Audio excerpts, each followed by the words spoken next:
This is Gary Stocker. Let's go beyond the college brochure. They were the Golden 40, a group of the most prestigious, most storied, and most expensive university in these United States of America. Names that carry weight on a resume and a certain prestige at a cocktail party. For years, they had told parents and students the same thing. We use a fair and equitable formula to determine what you can afford to attend our college. They called it the institutional methodology. It sounded scientific. It sounded fair. It sounded just. But there was a specific group of students who noticed the math wasn't quite adding up. And these were the children of divorce. You see, for decades, the federal government, through the FAFSA, focused on the parent the child actually lived with.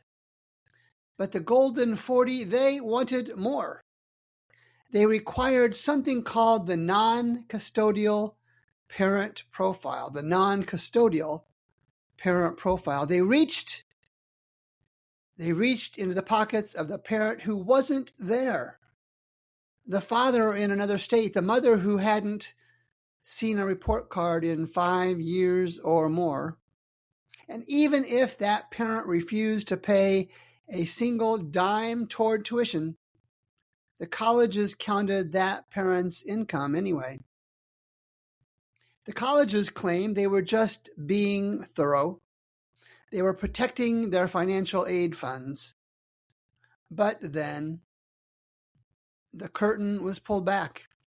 A group of students looked at the data and realized that these 40 schools, these 40 colleges, weren't just following a formula. They were allegedly following each other. They were meeting in secret, or so the legal filings say, to make sure they all required the same information at the same time to keep their tuition prices high.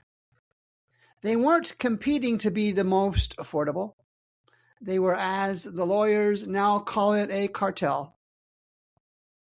Because of this agreement, students from divorced homes found themselves paying, on average, an extra $6,200 more every single year than students from traditional non-divorced families.